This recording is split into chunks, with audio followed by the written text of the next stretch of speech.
Hello namaste students, welcome back to NT clock coaching academy. ನಾನು Nikhilesh, NT clock coaching ಅಕಾಡೆಮಿಯಿಂದ. ತುಂಬ ಸ್ಟೂಡೆಂಟ್ಸ್ಗಳು ಕನ್ಫ್ಯೂಷನಲ್ಲಿದ್ದಾರೆ.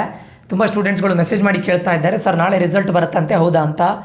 ಎಷ್ಟೋ ಯೂಟ್ಯೂಬ್ ಚಾನಲ್ಸ್ಗಳು ಯಾರಾದರೂ ಒಬ್ಬರು ಹೇಳಿದರೆ ಸಾಕು ನಾಳೆ ರಿಸಲ್ಟ್ ಬರುತ್ತೆ ಅಂತ. ಒಬ್ಬರು ಹೇಳಿದ ತಕ್ಷಣ ಉಳಿದವರೆಲ್ಲ ಅದನ್ನೇ ಕಾಪಿ ಮಾಡಿಕೊಂಡು ನಾಳೆ ರಿಸಲ್ಟ್ ಅಂತ ಹೇಳ್ಕೊಂಡು ಎಷ್ಟೋ ಯೂಟ್ಯೂಬ್ ಚಾನಲ್ ಅವರು ಕನ್ಫರ್ಮ್ ಅಂತ ಆಗ್ತಾ ಇದ್ದಾರೆ. ಕರೆಕ್ಟ್ ಕೇಳ್ಕೊಳ್ಳಿ, ನಾಳೆ ರಿಸಲ್ಟ್ ಬರೋದಿಲ್ಲ. ಯಾಕಂತ ಕೇಳಿದರೆ, ಈಗ ಇಂದು ಅಫಿಷಿಯಲ್ ಆಗಿ ಕನ್ಫರ್ಮೇಷನ್ ಬಂದಿರೋದು ಏನು ಅಂತ ಕೇಳಿದರೆ, ನಾನು ಮೊದಲೇ ಹೇಳಿದ್ದೇನೆ ನಿಮಗೆ ರಿಸಲ್ಟ್ ಬರಲಿಕ್ಕೂ ಮುಂಚೆ ಹಿಂದಿನ ಡೇ ಈದರ್ ಅವ್ರದ್ದು ವೆಬ್ಸೈಟಲ್ಲಿ, ಯಾವ್ರದ್ದು PUE ವೆಬ್ಸೈಟ್ ಇದೆ ನೋಡಿ, Karnataka state examination assessment board ಅವರದ್ದು ವೆಬ್ಸೈಟ್ ಇದೆ ನೋಡಿ, ಅಲ್ಲಿ ಒಂದು ಸರ್ಕ್ಯುಲರ್ನ ರಿಲೀಸ್ ಮಾಡ್ತಾರೆ. ನಾಳೆ ರಿಸಲ್ಟ್ ಬರುತ್ತೆ ಅಂತ ಒಂದು ಸರ್ಕ್ಯುಲರ್ ರಿಲೀಸ್ ಮಾಡ್ತಾರೆ. ಆಲ್ಸೋ ಪ್ರೆಸ್ ಮೀಟನ್ನು ಕರೀತಾರೆ education minister. All of sudden ಬಂದು ಅವ್ರು ಕೊಡೋದು ತುಂಬ ರೇರ್.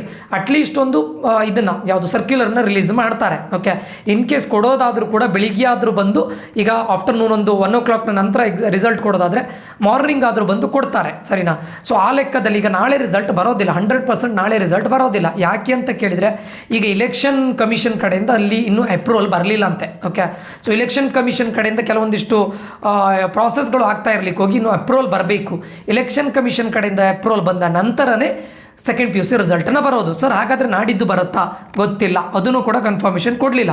ಯಾಕಂದರೆ ಇಲೆಕ್ಷನ್ ಕಮಿಷನ್ ಅವರು ಅಪ್ರೂವಲ್ ಕೊಟ್ಟ ತಕ್ಷಣ ರಿಸಲ್ಟನ್ನು ಕೊಡ್ತಾರೆ. ಬಟ್ ಮೋಸ್ಟ್ ಪ್ರೊಬ್ಯಾಬ್ಲಿ 10 ಒಳಗಡೆ ಬರೋ ಚಾನ್ಸಸ್ ಇದೆ. ಅದನ್ನು ಕೂಡ ನಾವು ಕನ್ಫರ್ಮ್ ಆಗಿ ಹೇಳಲಿಕ್ಕೆ ಆಗೋದಿಲ್ಲ. ಹೆಚ್ಚಿನ ಟೈಮ್ ಏನಾಗುತ್ತೆ ಅಂತ ಕೇಳಿದರೆ, ಇಲೆಕ್ಷನ್ ಕಮಿಷನಿಗೋಸ್ಕರ ರಿಸಲ್ಟ್ಗಳನ್ನು ಹೆಚ್ಚಾಗಿ ವಿದ್ಯಾರ್ಥಿ ಮಾಡೋದಿಲ್ಲ, ಬಟ್ ಅಲ್ಲಿಂದ ಅಪ್ರೂವಲ್ ಬರಲೇಬೇಕಲ್ಲ. ಸೊ ಅದಕ್ಕೋಸ್ಕರ ನಾಳೆ ಅಂತೂ 100% ರಿಸಲ್ಟ್ ಬರೋದಿಲ್ಲ. ಓಕೆ, ಇಲೆಕ್ಷನ್ ಕಮಿಷನಿಂದ ಅಪ್ರೂವಲ್ ಬಂದ ನಂತರ ನೆಕ್ಸ್ಟ್ ನಿಮಗೆ ರಿಸಲ್ಟ್ ಡೇಟನ್ನು ಅವರ ವೆಬ್ಸೈಟಲ್ಲಿ ಈದರ್ ಒಂದು ಸರ್ಕ್ಯುಲರ್ನ ರಿಲೀಸ್ ಮಾಡ್ತಾರೆ. ಆ ಸರ್ಕ್ಯುಲರ್ನ ರಿಲೀಸ್ ಮಾಡ್ತಾರೆ, ಅಥವಾ ನಮ್ಮ ಎಜುಕೇಷನ್ ಮಿನಿಸ್ಟರ್ ಅವರು ಒಂದು ಪ್ರೆಸ್ ಮೀಟನ್ನು ಕರೀತಾರೆ ನಾಳೆ ರಿಸಲ್ಟ್ ಅಂತ. ಪ್ರೆಸ್ ಮೀಟನ್ನು ಕರೆದ ನಂತರನೇ ರಿಸಲ್ಟನ್ನು ಅನೌನ್ಸ್ ಮಾಡ್ತಾರೆ. ಸೊ ನಾಳೆ ರಿಸಲ್ಟ್ ಇಲ್ಲ. ಓಕೆ, ಇದು ಅಫಿಷಿಯಲ್ ಆಗಿ ಬಂದಿರೋ ನ್ಯೂಸ್. ಇದು ಇಲೆಕ್ಷನ್ ಕಮಿಷನಿಂದ ಇನ್ನೂ ಅಪ್ರೂವ್ ಆಗಿಲ್ಲ ಅಂತೆ.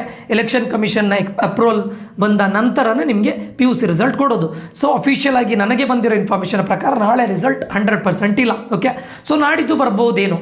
Okay, it depends. Election commission in case ನಾಳೆ ಅಪ್ರೂವಲ್ ಕೊಟ್ಟರೆ ನಾಡಿದ್ದು ಬರ್ಬೋದು. ಇಮಿಡಿಯೇಟ್ ಆಗಿ ಎಜುಕೇಷನ್ ಮಿನಿಸ್ಟರ್ ಅವರು ಲೈವ್ ಬರ್ತಾರೆ, ಲೈವ್ ಬಂದು ಪ್ರೆಸ್ ಕಾನ್ಫರೆನ್ಸಲ್ಲಿ ಆಗ್ತಾರೆ, ಅಥವಾ ಅಟ್ಲೀಸ್ಟ್ ಒಂದು ಅವ್ರದ್ದು KSEAB ಅವ್ರದ್ದು ಏನು ವೆಬ್ಸೈಟ್ ಇದೆ ನೋಡಿ, ಅಲ್ಲಿ ಒಂದು ಸರ್ಕ್ಯುಲರ್ನ ರಿಲೀಸ್ ಮಾಡ್ತಾರೆ, ಸರಿನಾ? ಸೊ ನಾಳೆ ರಿಸಲ್ಟ್ ಬರೋದಿಲ್ಲ. ನೀವು ಯಾವುದೇ ಕೆಲವೊಂದಿಷ್ಟು ಅನ್ನೆಸೆಸರಿಯಾಗಿ ಕೆಲವೊಂದಿಷ್ಟು ಜನ ಬರ್ತಾರೆ, ಒಬ್ಬರು ಇದು ಕೊಟ್ಟ ತಕ್ಷಣ, ಏನು ಯೂಟ್ಯೂಬಿಂದ ಅಪ್ಡೇಟ್ ಕೊಟ್ಟ ತಕ್ಷಣ ಅದನ್ನೇ ಕಾಪಿ ಮಾಡ್ಕೊಂಡು ಬಂದ್ಕೊಂಡು ನಾಳೆ ರಿಸಲ್ಟ್ ಅಂತಾರೆ. ಸೊ ನಾಳೆ ರಿಸಲ್ಟ್ ಬರೋದಿಲ್ಲ. ಇದು ಅಫಿಷಿಯಲ್ ಆಗಿ ನನಗೆ ಬಂದಿರೋ ಇನ್ಫಾರ್ಮೇಷನ್ನು. ಯಾಕಂದರೆ ಇಲೆಕ್ಷನ್ ಕಮಿಷನಿಂದ ಅಪ್ರೂವಲ್ ಸಿಕ್ಕಿಲ್ಲ ಇನ್ನು. ಇವತ್ತು ಸಿಕ್ಕಿದ್ರೆ ನಾಳೆ ಬರ್ತಾ ಇದ್ದಿತ್ತೇನೋ, ಬಟ್ ನಾಳೆ ಸಿಕ್ಕಿದ್ರೆ, ಇನ್ ಕೇಸ್ ನಾಳೆ ಸಿಕ್ಕಿದ್ರೆ ನಮ್ಮ ಎಜುಕೇಷನ್ ಮಿನಿಸ್ಟರ್ ಬರ್ತಾರೆ, ನಾಡಿದ್ದು ರಿಸಲ್ಟ್ ಬರುತ್ತೆ. ಸಿಕ್ಕಿದ್ರೆ ಮಾತ್ರ, ಇಲ್ಲದೇ ಇದ್ದರೆ ಅಟ್ಲೀಸ್ಟ್ ಸರ್ಕ್ಯುಲರ್ನಾದರೂ ರಿಲೀಸ್ ಮಾಡ್ತಾರೆ. ಎಲ್ಲಿ? KSEB ವೆಬ್ಸೈಟಲ್ಲಿ. ಇದು ರಿಲೀಸ್ ಆದರೆ ಖಂಡಿತ ನಾನು ಅಪ್ಡೇಟ್ ಕೊಡ್ತೇನೆ. So no need to worry. ಸೊ ಇದ್ರ ಬಗ್ಗೆನೇ ಟೆನ್ಷನ್ ತಗೊಂಡು ನೀವು CET ಓದದೇ ಇರೋದನ್ನು ಮಾಡಬೇಡಿ, ದಯವಿಟ್ಟು ಓದ್ಕೊಳ್ಳಿ. ಇದು ಬಂದರೆ ಖಂಡಿತ ನಾನು ನಿಮಗೆ ಅಪ್ಡೇಟ್ ಕೊಡ್ತೇನೆ. ಓಕೆ, ಸೊ ಈ ಅಪ್ಡೇಟ್ಗಳು ನಿಮಗೆ ಆನ್ ಟೈಮ್ ರೀಚ್ ಆಗಬೇಕು ಅಂತಿದ್ರೆ ನಮ್ಮ ಯೂಟ್ಯೂಬ್ ಚಾನಲ್ಗೆ ಸಬ್ಸ್ಕ್ರೈಬ್ ಮಾಡೋದನ್ನು ಮರಿಬೇಡಿ. ನಿಮಗೆಲ್ಲ ಇನ್ಫಾರ್ಮೇಷನ್ನ ಆನ್ ಟೈಮ್ ರೀಚ್ ಮಾಡೋ ಕೆಲಸ ನನ್ನದು, ಸರಿನಾ? ಸೊ ಇದಿಷ್ಟು ಈ ವಿಡಿಯೋದಲ್ಲಿ ಆಗಿರುತ್ತೆ. ಈ ವಿಡಿಯೋದ ರಿಲೇಟೆಡ್ ಏನಾದರೂ ಡೌಟ್ಸ್ ಇದ್ದರೆ ದಯವಿಟ್ಟು ಕಮೆಂಟ್ ಮಾಡಿ.